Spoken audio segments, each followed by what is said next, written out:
प्यारे बच्चों, अस्सलामुअलैकुम।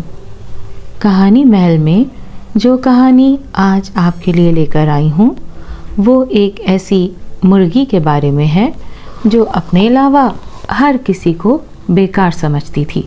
तो शुरू करते हैं आज की कहानी। एक दफ़ा का जिक्र है, एक सुनहरे रंग की खूबसूरत सी मुर्गी दीनू बाबा के घर में रहती थी। उसका नाम कुट्टू बेगम था। वो बहुत मगरूर और इतराई हुई रहती। दीनू बाबा अपनी बेगम के साथ एक गांव में रहते थे।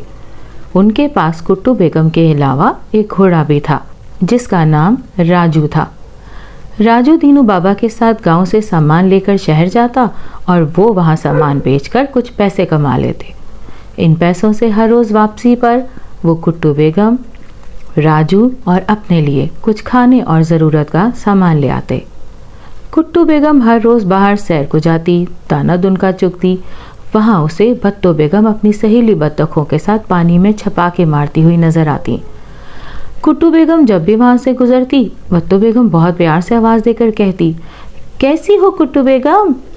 मगर कुट्टू बेगम को तो दुनिया में सब लोग बेकार नजर आते थे।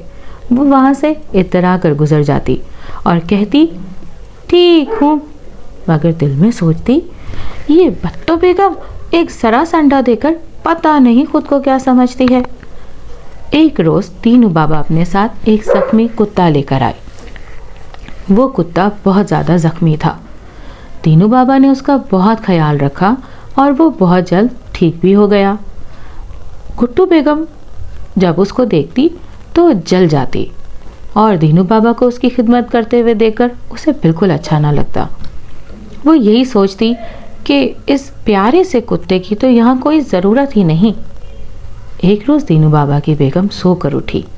उसने क्या देखा, कुट्टू बेगम ने एक अंडा दिया था। वो बहुत खुश हुई। हर रोज़ कुट्टू बेगम के लिए अंडे जमा करने लगी। एक रोज़ दीनू बाबा की बेगम ने देखा कि कुट्टू बेगम तो फूली फूली सी कुट कुट कुटा की आवाज़ें लगा रही है और अब अंडा भी नहीं दे रही। तो उन्होंने सारे अंडे लाकर कुट्टू बेगम के नीचे रख लिए। कुछ हफ्तों के बाद दीनू बाबा की बेगम जब सोकर उठी तो क्या देखती हैं कि प्यारे प्यारे गोल मटोल सुनहरे सुनहरे बच्चे कुट्टू बेगम के इर्द गिर्द चूं चूं चूं की आवाज़ें लगा रहे थे। वो खुशी से चीखने लगी, दीनू दीनू जल्दी आओ, देखो तो हमारे घर में कितने मेहमान आ गए हैं। मासूम बच्चे देखकर मुझे बहुत अच्छा लग रहा है। दीनू बाबा भी खुश हुए। अब वो सब उनको देखने लगे। अब जब कुट्टू बेगम अपने बच्चों लेकर बाहर निकलती तो और भी ज़्यादा मगरूर हो जाती।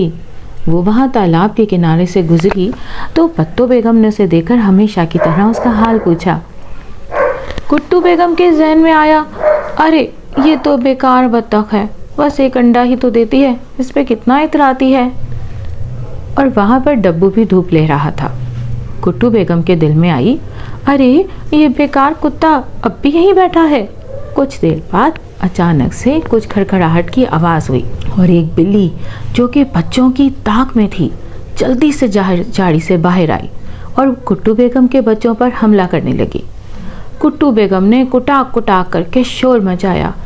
इतनी ही देर में डब्बू जल्दी से दौड़ता हुआ आया और बिल्ली को वहाँ से मार भगाया। कुट्टू बेगम बहुत शर्मिंदा हुई और डब्बू का शुक्रिया अदा करने लगी। वापसी पर उसके दिल में ये ख्याल आया, ये डब्बू इतना बेकार नहीं है जितना मैंने सोचा था। अगले रोज़ कुट्टू बेगम सुबह उठी तो उसके बच्चों को बहुत भूख लगी थी। लेकिन ये क्या, दीनू बाबा तो आज काम पर ही नहीं गए थे। कुट्टू कुछ परेशान बाहर आ गई। बाहर आकर देखा तो दीनू बाबा और उनकी बेगम खुद भी बहुत परेशान दिखाई दिए क्योंकि राजू वहाँ ज़मीन पर लेटा था। वो बीमार था, इसीलिए काम पर ना जा सके थे। अब तो कुट्टू बेगम को अपने बच्चों की फिक्र हो गई। वो राजू के ठीक होने की दुआ करने लगी। अगले दिन तक घर में खाने के लिए कुछ भी ना बचा था। अब तो कुट्टू बेगम को और भी परेशानी हुई। वो अल्लाह से गिड़गिड़ा कर माफ़ी मांगने लगी, हे अल्लाह, राजू तो बहुत काम का है, मैं उसे बेकार समझती रही, तू जल्दी से उसको ठीक कर दे। 2 रोज़ के बाद राजू भला चंगा हो गया। उसके ठीक होते ही दीनू बाबा खुश हुए और उसे लेकर शहर गए। वापसी पर अपने साथ बहुत सारा सामान लेकर आए। ये देखकर कुट्टू बेगम ने अल्लाह का शुक्र अदा किया और अपनी गलती पर अल्लाह से मुआफ़ी मांगी। जी तो बच्चों, इस कहानी से हमने क्या सबक सीखा? ये सच है कि दुनिया में अल्लाह ने कभी किसी को बेकार नहीं बनाया और हमें अल्लाह की बनाई हुई तमाम मखलूक़ात की कदर करनी चाहिए और गुरूर से बचना चाहिए। अगली कहानी तक इजाज़त दें। अल्लाह हाफ़िज़।